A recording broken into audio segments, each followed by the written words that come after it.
हिंदुस्तान में ऐसा दौर चल रहा है जब हिंदू और मुसलमान आपस में भिड़ रहे हैं।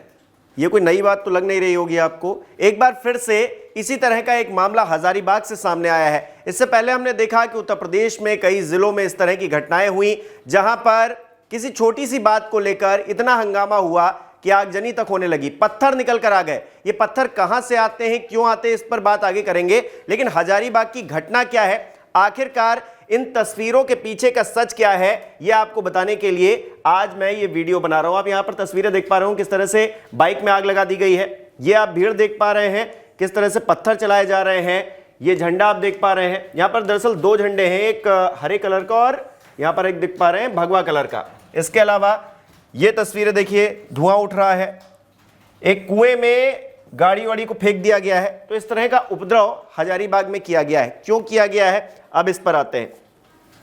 दरअसल डुमरौन गांव है, वहां पर लोहे के खंबे पर लाउडस्पीकर बांधने के विवाद में बुधवार को दो गुटों में झड़प हुई और दोनों ओर से जमकर पत्थरबाजी हुई है, यह कहा जा रहा है। पत्थरबाजी में आधा दर्जन लोग घायल बताए जा रहे हैं। उपद्रवियों ने एक बुलेरो, 6 बाइक, एक स्कूटी और साइकिल को आग के हवाले कर दिया। इस दौरान सड़क पर खड़ी ऑटो को भी पलट दिया और एक बाइक को कुएं में डाल दिया। घटना में 8 वाहन जलाए गए हैं। घटना के बाद जो पुलिस पहुंची उसने मामला शांत किया है। उपद्रवियों को चिन्हित कर कार्रवाई की जा रही है। सांप्रदायिक सौहार्द बिगाड़ने की कोशिश आखिरकार कौन कर रहा था, यह सवाल यहां पर खड़ा होता है। सांप्रदायिक सौहार्द बिगाड़ने वाले मामले में प्रशासन ने कुल 45 लोगों को चिन्हित किया है और प्राथमिकी दर्ज की है, एफआईआर दर्ज की है। अतिरिक्त 200 अज्ञात लोगों पर भी एफआईआर दर्ज की गई है। फोटो और वीडियो के आधार पर उपद्रवियों की पहचान की जा रही है। जैसा कि संभल में आप देख पा रहे हैं, उसी तरह का कुछ यहां भी होने वाला है। प्रशासन की ओर से लगातार अपील की जा रही है कि आप अफवाहों पर ध्यान ना दें। लेकिन इस मामले को लेकर सियासत भी तेज है और सियासी हवाएं किस तरफ बह रही हैं उसका भी एक नमूना मैं आपको दिखाता हूं। यह देखिए, हजारीबाग में जो हिंसा हुई है उस पर झारखंड सरकार में मंत्री हैं इरफान अंसारी। वो क्या कहते हैं, जरा इनके बात को बड़े गौर से सुनिएगा और उसकी मीनिंग को भी समझने की कोशिश कीजिएगा। ये कहते हैं कि मैंने एसपी से कहा है कि हजारीबाग के आसपास के इलाकों में अच्छे से निपटा जाए। असामाजिक तत्व वहां पर हैं, आरएसएस मानसिकता वाले जो लोग हैं, कट्टरपंथी विचारधारा वाले लोग हमारे युवाओं को बर्बाद कर रहे हैं। भाजपा को इसका फायदा मिल रहा है, लेकिन हमारे बच्चे जेल जाएंगे। हमारी सरकार में ऐसा कभी नहीं होगा। हम उन लोगों को नहीं छोड़ेंगे जिन्होंने कानून अपने हाथ में लिया है। कानून किसने हाथ में लिया है, पत्थर मारता हुआ कौन नजर आ रहा है, मैं तस्वीर आपको एक बार फिर से दिखा देता हूं। ये देखिए, पत्थर कौन मार रहा है, आखिरकार ये कौन से धर्म के लोग हैं। क्यों इस झंडे को लगाने को लेकर, वहां पर जो लाउड स्पीकर है लगाने को लेकर क्यों बवाल होता है।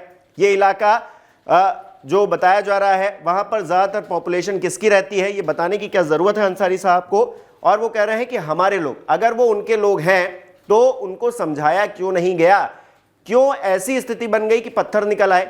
क्या पत्थरबाजी करना क्या एक धर्म विशेष का, एक समुदाय विशेष का एक हथियार हो गया है कि कुछ भी घटना होती है पत्थर सबसे पहले निकल आते हैं। ये पत्थर आते कहां से, क्या घरों में पहले से पत्थर इकट्ठा करके रखे गए होते हैं। सवाल बहुत बड़ा है, इसका जवाब अंसारी साहब को देना चाहिए। इसके अलावा इरफान अंसारी क्या कहते हैं, आप जबरन किसी के गांव में जाकर कहिएगा कि स्पीकर लगाएंगे तो ये बात क्या हुई। कल आप ये भी कह सकते हैं कि मस्जिद में माइक लगा देंगे, ऊपर से केस भी इन्हीं लोगों के ऊपर कर देंगे। ये कौन सा तरीका है। वहां के सांसद विधायक क्या कर रहे थे, वहां के मुसलमानों को कमजोर समझ लिया गया है। मुसलमान गरीब हो सकता है मगर कमजोर नहीं हो सकता। क्या सब सोच रहे हैं कि कोई बोलने वाला नहीं है। मैं खुद वहां जाकर मामले की जानकारी लूंगा, जिसकी गलती होगी उस पर कार्रवाई की जाएगी। मुसलमानों को कमजोर समझा जा रहा है इनके अकॉर्डिंग, अंसारी साहब के अकॉर्डिंग। लेकिन क्या ऐसा है, मुसलमानों को अगर कमजोर समझा जाता और मुसलमानों को प्रताड़ित करने की कोशिश होती तो सरकार क्या इतनी सारी योजनाएं मुसलमानों को लेकर चलाती, केंद्रीय स्तर पर या फिर राज्य स्तर पर। यह झारखंड का मामला है, वहां पर भारतीय जनता पार्टी की सरकार तो है नहीं। अगर वो कमजोर कह रहे हैं एक वर्ग को, तो सरकार जिनकी है कमजोर कैसे है, यह भी बताना चाहिए। इसके अलावा इसका जवाब भी, इसका पलटवार भी बड़ी बखूबी तरीके से भारतीय जनता पार्टी के वरिष्ठ नेता हैं, पूर्व विधानसभा अध्यक्ष भी रह चुके हैं, सीपी सिंह ने दिया है। वो क्या कहते हैं, इस राज्य में हिंदुओं पर लगातार हमले हो रहे हैं। हमारे त्योहारों में म्लेच्छ लोग पथराव करते हैं। हिंदुओं को एकजुट होकर ऐसे लोगों से लोहा लेने की जरूरत है। एक भी हिंदू पर पत्थर चलेगा तो इसका जवाब मुंहतोड़ तरीके से दिया जाएगा। इसके अलावा क्या कहते हैं, वो कह रहे हैं कि आरएसएस को जिम्मेदार ठहराए जाने के संबंध में जब उनसे सवाल किया गया तो वो कहते हैं कि इरफान के कहने से क्या होता है, उनकी औकात क्या है, मंत्री हो जाने से क्या क्या होता है। सीपी सिंह आगे कहते हैं कि आरएसएस पिता लगता है इनका। वो थोड़ा गुस्से में, नाराजगी में इन सब बातों का जिक्र कर रहे हैं, लेकिन आरएसएस को लेकर जिस तरह से सवाल उठाया जा रहा है उसमें भारतीय जनता पार्टी के नेता साफ तौर से नाराज नजर आ रहे हैं। लेकिन जो घटना हुई है ये राजनीतिक पहलू है इसका, लेकिन जो घटना हुई है वो अपने आप में बड़ी ही निंदनीय है और इसका असर जो है विधानसभा का, क्योंकि सत्र भी चल रहा है झारखंड के अंदर, वहां भी नजर आया। विधानसभा की जैसे ही कार्रवाई शुरू होती है भाजपा विधायकों ने हजारीबाग झड़प पर राज्य विधानसभा में हंगामा किया है और निष्पक्ष और पारदर्शी जांच की मांग की है। उन्होंने सरकार से वहां शांति बहाल करने का आग्रह किया है। अध्यक्ष रविंद्रनाथ महतो ने सदस्यों को आश्वासन दिया है कि उन्हें बोलने का मौका दिया जाएगा। उन्होंने उनसे प्रश्नकाल चलने देने का आग्रह भी किया है, लेकिन तस्वीरें गवाही दे रही हैं। तस्वीरें अपने आप में बहुत कुछ कह रही हैं। तस्वीरें ये बता रही हैं कि एक झंडा लगाने को लेकर, एक लाउड स्पीकर लगाने को लेकर यहां पर इस तरह की हिंसा हुई है, जहां पर गाड़ियां जला दी गई हैं। मैंने यहां दिखाया, कुएं में देखिए गाड़ियां फेंक दी गई हैं। ये आप धुआं देख पा रहे हैं, इस तरह का आगजनी वहां पर करने की कोशिश की गई है और सिर्फ एक झंडे को लेकर, एक लाउड स्पीकर को लेकर। क्या हमारे देश के अंदर समुदायों, दो समुदायों के बीच में इतना सौहार्द भी नहीं बचा है जहां पर कि हम किसी इलाके में जाकर अपने धर्म के लिए, अपनी धार्मिक भावनाओं के खातिर कुछ कर सके? अगर कोई माइक लगा भी रहा था, कोई अगर वहां पर साउंड लगा भी रहा था तो किसे तकलीफ हो रही थी और वहां से कौन सा संदेश दिया जाना था? क्या वहां से कोई आपराधिक घटना की जानी थी? शिवरात्रि का पर्व था, महाशिवरात्रि का पर्व था, और हिंदू मुस्लिम एरिया में जाकर अगर वहां पर अपना झंडा लगा रहे हैं, किसी धर्म विशेष का प्रचार करने की या फिर बातें करने की कोशिश कर रहे हैं, तो किसे तकलीफ हो रही है?